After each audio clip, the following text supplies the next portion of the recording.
나는 이재명이라는 범죄자가 이 개항을 우습게 보고 전국에서 제일 뽑히기 쉬운 데가 여기라고 딱 찍어서 나온 거 아닙니까? 예? 왜 이재명이 개항 의뢰에 나왔을까요? 전국에서 전국 팔도 몇백 개 지역구에서 개항을이 제일 만만한 거예요. 떨어질 일이 없는 거야. 전라도보다 더 만만해. 바꿔 말하면 뭐냐? 개항춤이 당신들 우습게 보는 겁니다. 자존심이 안 상하세요? 머리가 빠개져야 됩니다. 이 소리를 듣고. 와, 이재명이 개새끼네 이거. 이 생각을 안 한다고요? 오늘 52%면 내 말 듣고 다음 주에 이재명의 지지율이 10%가 떨어져 보십시오. 누구에게 이득이겠는가? 이재명 개항에서 한 발자국도 안 나가고 지 떨어질까봐 여기다가 빌딩 지어준다, 지하철 내준다, 공항 내준다 지랄할걸요?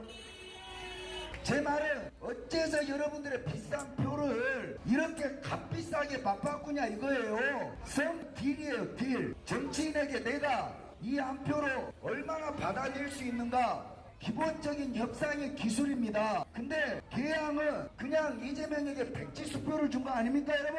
네 마음대로 해라. 내 쪼대로 해도 우리 개항은 민주당 이재명 찍는다. 이러니 개항이 이 꼬라지를 못 면하는 겁니다. 계산동 뒷골목을 가보세요. 30년 전 영도에나 있을 연립주택들이 수두룩 빡빡합니다. 그곳을 싹 밀고 아파트를 지어서 여러분 아이들에게 선물을 해야 될 거 아닙니까? 이게 누구의 죄입니까? 바로 40대 50대 민주당이 노예짓거리를 한 계양동 50대 당신들입니다. 제 말에 반박이 가능하세요? 아마 건국일에 표를 주라는 국회의원 후보 중에 유권자한테 이렇게 지랄하는 새끼는 없었을 겁니다. 맞습니까? 여러분 저를 뽑아주세요. 뭘 해드리겠습니다. 여러분 국회만 가면 제가 여러분 똥구녕이라도 빨아주겠습니다. 한 달 그지랄하고 3년 11개월을 여러분들을 버러지 보듯이 보는 게 좌우 기득권들의 이 국회의원 새끼들이 하는 짓급. 저는 이걸 바꾸자는 거예요. 그래서 제가 무소속으로 나온 겁니다. 이재명의 지지율 10%를 떨어뜨리십시오. 나한테 주십시오. 당하는 게 아니라 맡겨주십시오. 여러분들이 이재명의 지지율을 10%만 나한테 맡겨주면 다른 동네가 아니라 계양이 개벽천지를 할 수 있습니다. 정말로 전라도 사람들을 사랑하는 건 민주당이 아니라 안정권입니다.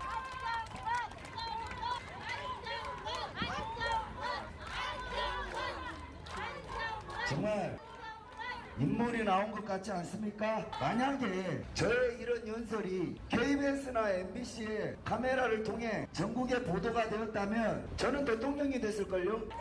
왜? 지금 정당 지원자 중에 평균 나이가 56.7세입니다. 저는 42살이에요. 우리나라는 대통령이 되기까지가 만 40세 이상이 돼야 됩니다. 자, 대통령 후보 자격을 갖춘 사람 중에 제가 제일 젊습니다. 그리고 제가 제일 욕심이 없어요. 그 증거로 저는 이재명이는 절대 안 된다고 생각합니다. 저는 왜 이재명이 절대 안 되냐? 제가 이재명이가 대장동으로 사기를 쳐먹고 형수의 욕설을 퍼붓는 것을 빼고서라도 이재명을 중심으로 해서 벌써 6명이 죽어나갔습니다.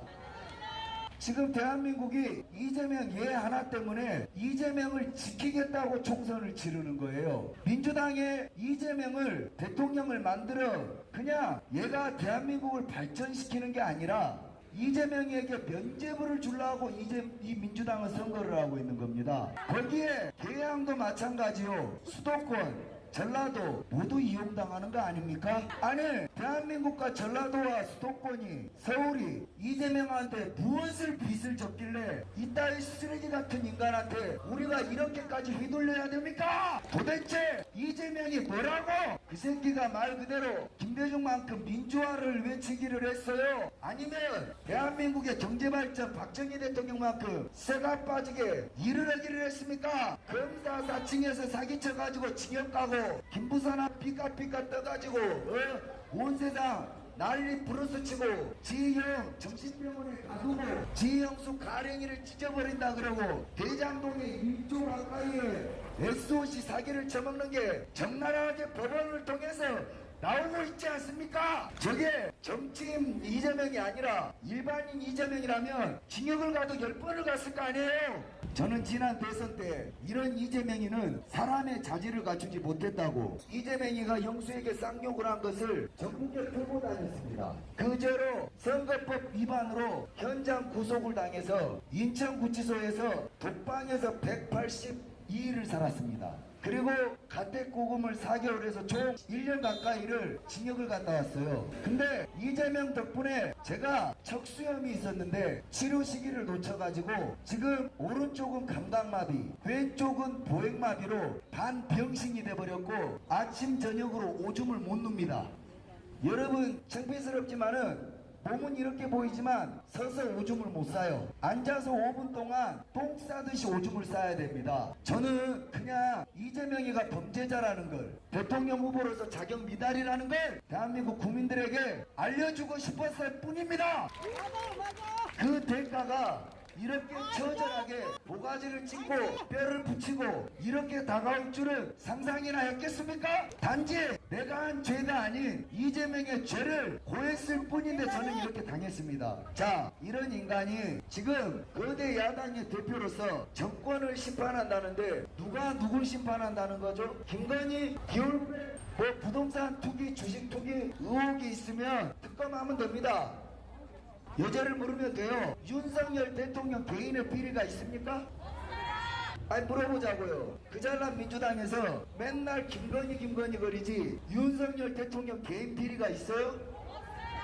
없으니까 마누라 됐고 탄핵을 시키겠다는데 아이러니하게도 이재명 마누라는 경기도청 6급 공무원을 지 몸종 부리듯이 부려서 법과 여러분의 법인카드로 여러분의 세금으로 일제 샴푸 쓰고 고기 사쳐 먹고 제사상 차린 게 아니 법원에서 증거로 나왔고 당사자가 제보를 했지 않습니까? 그러면 대통령 마누라는 탄핵감이고 이재명 마누라는 사실인데 쌩깔 문제입니까? 도덕은 평등해야죠. 윤석열이 탄핵감이라면 이재명은 사형감이죠. 이런 인간이 개항을 대변한답시고 나와서 여러분들에게 쳐다도 안 봅니다.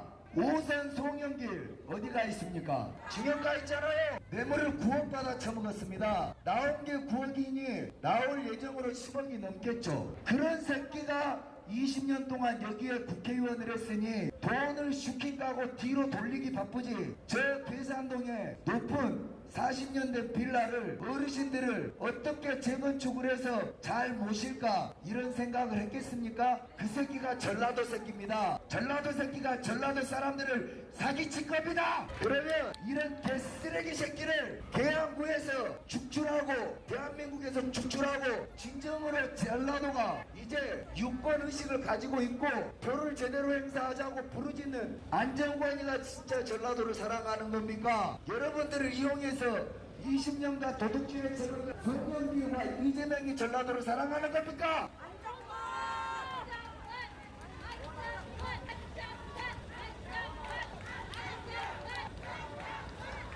자 여러분, 정치는 어려운 게 없어요. 내가 무소속으로 출마를 해보니 정치가 어렵지 않은데 정치를 어렵게 만들어 놨습니다. 왜냐? 여러분 자식들은 죽었다 깨어나도 국회의원이 될 수 없습니다. 그렇게 만들어 놨어요. 왜? 지역구에 500명 추천받고 무소속으로 나오려면 후원 통장도 없이 내 돈 2억을 먼저 투자해야 됩니다. 여러분 자식들 나이 서른에 집도 없는데 이런 정치에다가 2억씩 꼬라박고 당선 가능성도 없는데 무소속으로 출마할 깡다구가 있겠습니까? 이런 선거법을 누가 만들었냐? 민주당, 국민의힘 거대 양당 새끼들이 우리 노인네들 늙은 새끼들이 평생 뒤질 때까지 정년도 없이 이게 서청원이는 구선입니다. 구선. 이게 말이 됩니까? 평생 정치로 한두 번 해도 그냥 많을 걸 정치를 9번을 했어요. 4년씩. 예? 그러면 이 서청원이라는 새끼가 대한민국에 혁혁한 공을 세운 적이 있냐? 없습니다. 박근혜 대통령 피만 빨아먹었지 구선을 하면서 대한민국에 공 세운 게 하나도 없어요. 자 그러면 지금 국회의원 새끼들 중에 어떤 놈이 국민을 위해서 일을 할 수가 있냐? 중요한 건 이겁니다. 애다른 심정으로 여러분들 들어봐 주셔야 돼요. 저는 정말로 걱정이 되는 게 자 이제 이게 이 총선 총선이 이렇게들 이야기를 합니다. 이렇게들 이야기를 해요. 정권 심판론, 정권 수호론. 이게 총선이 2024년 총선은 그게 아닙니다. 뭐냐? 세계는 이제 4차 산업혁명으로 여러분들의 일자리를 기계가 대체해가는 게 어마어마하게 빨라지고 있단 말이에요.